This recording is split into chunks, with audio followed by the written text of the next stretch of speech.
Jose Pereira is a leadership coach, resilience expert, and speaker with over 35 years experience in the oil and gas industry.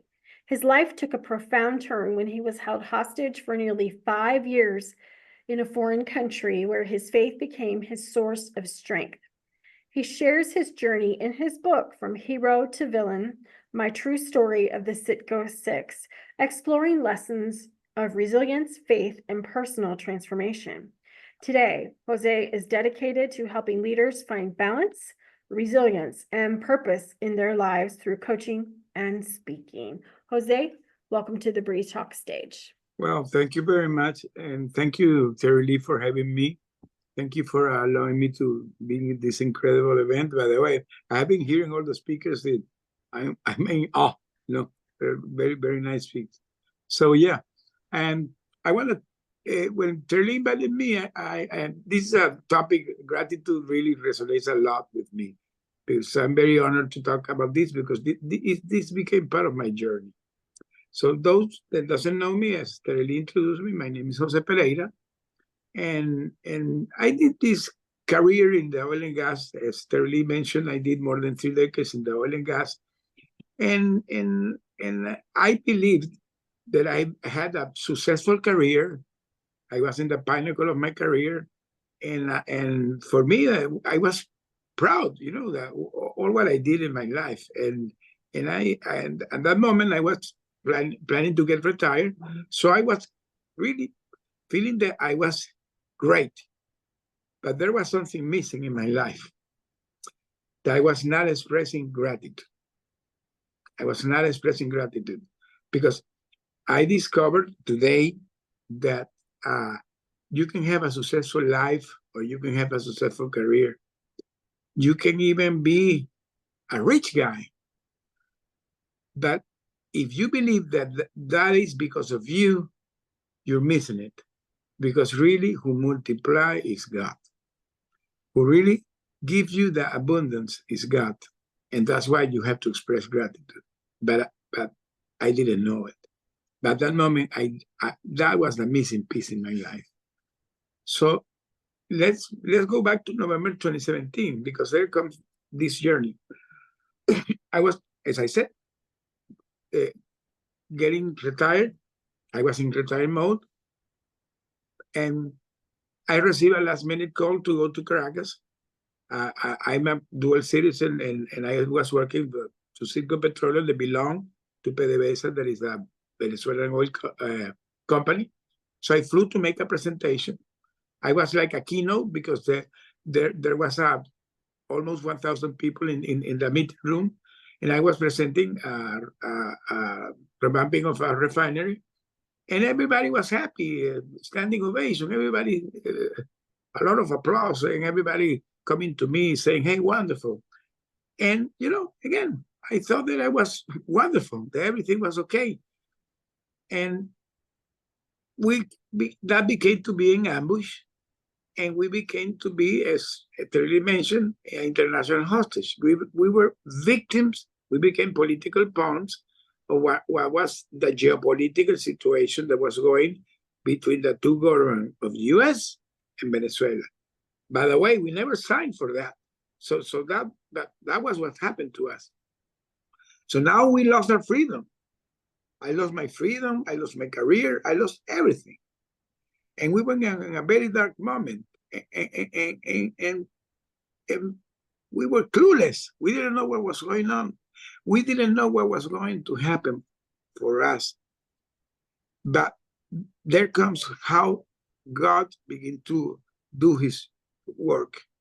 Because now we're in this dungeon and we were totally hopeless. And one day came one guy that he could smuggle a small pocket Bible. The guy could smuggle a small pocket Bible. And he comes to us and says, hey, I could find this Bible. And there was a lot of camera looking everything that we were doing. So we were there, and we put us in a corner, and we could begin to read the Bible in the nights when everybody was sleeping. We were like 4 or 5 guys. We put in a corner with a candle, and we begin to read the Bible. And for me, that would begin to be a discovery. Begin to read the Bible, because I was a guy born in a Christian family, and a Catholic family. I come from a Catholic country, but I was not a religious guy. I had lost my path, but I began to go back to God in that moment. So one day came one of the guard, and he suddenly opened the door, and he saw us reading the Bible, and we thought that we were scared. We thought that the guy was going to punish us. And the guy, in the contrary, he said, no, continue reading the Bible and pray for me. The guy asked that we pray for him.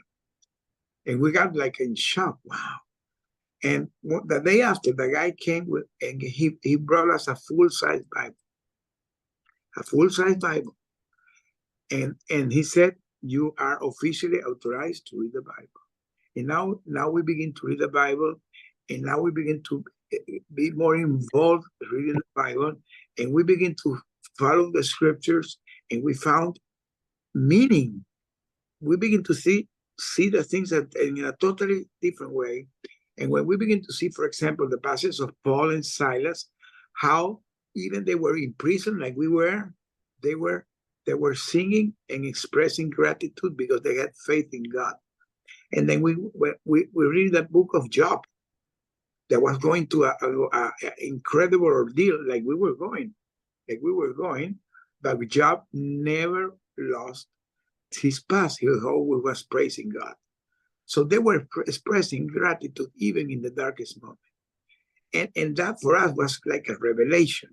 It became like a revelation, because that gave us courage, because it reminded them that's what that is, the faith. When you don't see what is going to go, but you never lose the faith, and you continue expressing gratitude, even in those darkest moments. So now we begin to see this in every day. I remember that we stayed months without seeing the light. We were in this locked place, and from time to time, they put us in a small room. There was like a kind of a gym where we could do some exercise. So to go to that room, we had to go to a big corridor. Everything was locked. There was no window, no nothing. But going to that room, there was a very tiny window that gave the light from the exterior. And every time we passed there, we put our head and we saw the light. And we began to feel so much gratitude that we had the opportunity to see the light. Even we were not going outside. And when we had the opportunity to go to the sun, we begin to express gratitude. So now we begin to get more consciousness of that, what really the gratitude is. Because now we are having the faith that no matter our circumstance, in some point we were going to get released. And we begin to cultivate that. We begin to have more sense of trying to get the strength to get our soul, our body, and our spirit in a good stand, because we believe it that we needed to come back to our family. So after years, we stayed years in there. One day, they released us. In October 1st, in 2022, 2 years ago, we were released. So for us, it was a joy when we came back and we had the opportunity to see our family and hug our kids. My grandson, he was born when I was in captivity. But he recognized me, because my daughter-in-law, she kept showing photos of me and saying, hey, this is your grandpa.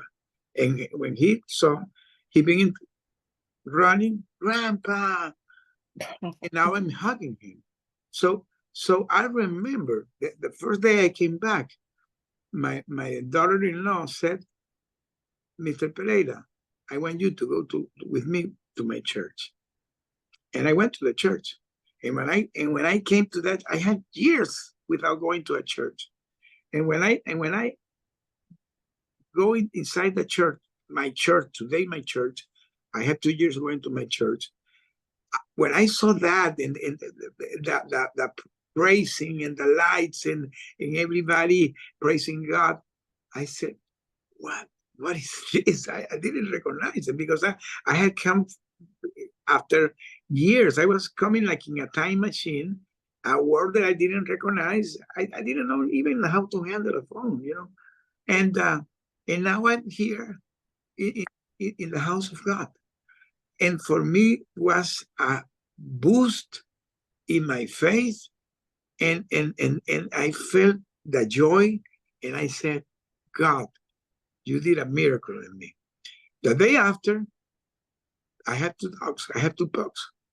My two pugs had 5 years without looking at me. Now they have 8 years.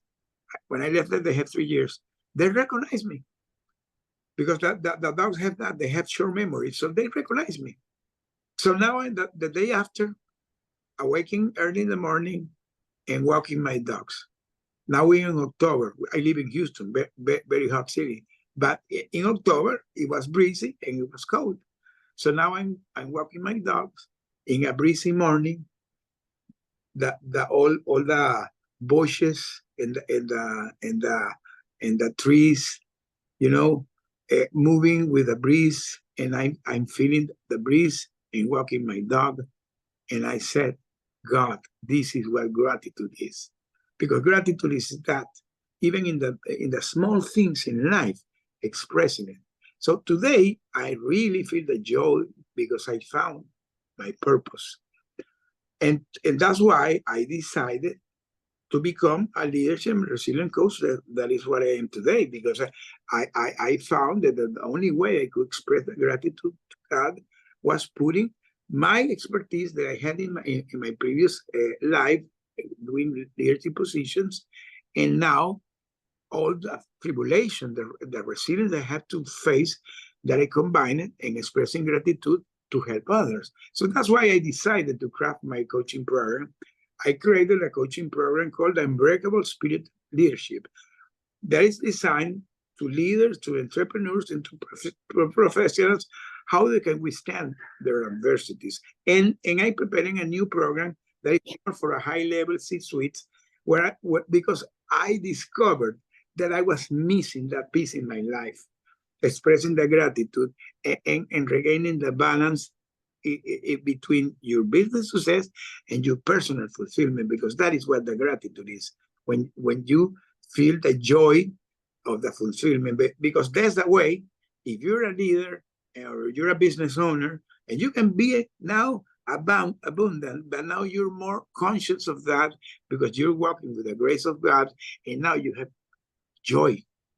So there's where you really can say, okay, I'm a successful guy. So that's the way today I help them to combine, because they don't have to navigate what I went through. They don't have to navigate my circumstance. So I had that experience. I can share with them.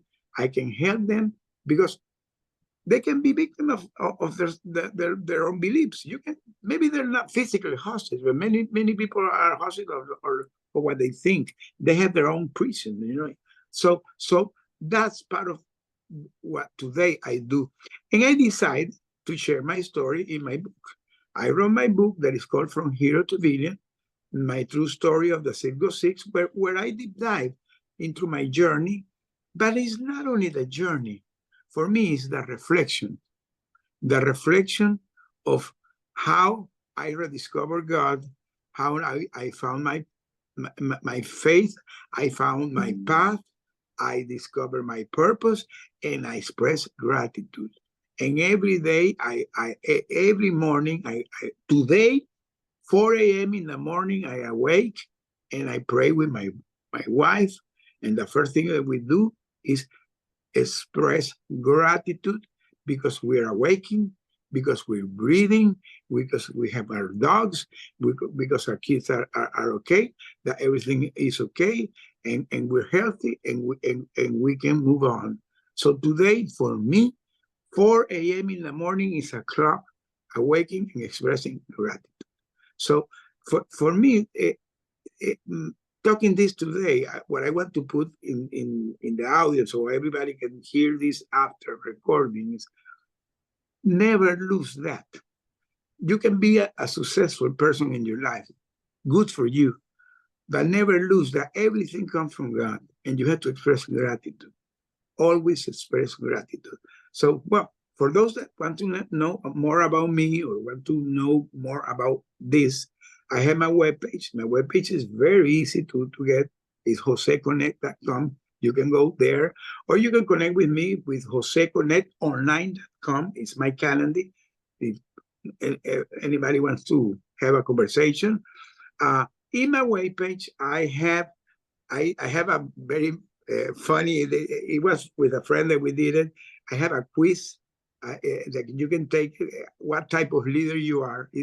Take it. Go there and take it because it's interesting how you can do a lot of.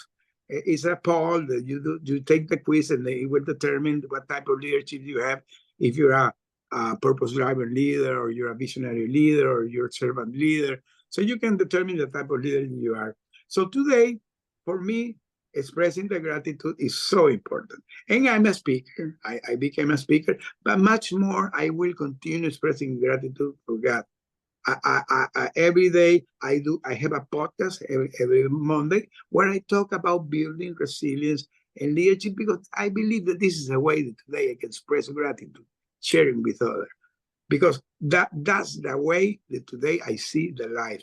So in closing, what I want to have here, that life can have challenges. You really can be facing any challenge in life. You can be going through any adversity, because adversity never comes and never announced, come unexpectedly. And then you can be going through any tribulation. You can be anything. But if you connect with your faith, connect with your hope, even in the darkest moment, you will express gratitude. Like happened to Paul, like happened to Silas, like happened to Job, like happened to many people that you can see in the Bible. So these are great examples that will make you reclaim your strengths. You will rediscover your purpose, and it will ultimately lead to your freedom. Maybe it's not a physical freedom. It can be a mental freedom, but will lead to your freedom. And you will find fulfillment, because there's where you're gonna get that connection with God. Thank you, Trey, to having me, and thank you the people that heard me. JoseConnect.com, you can connect with me. Thank you very much.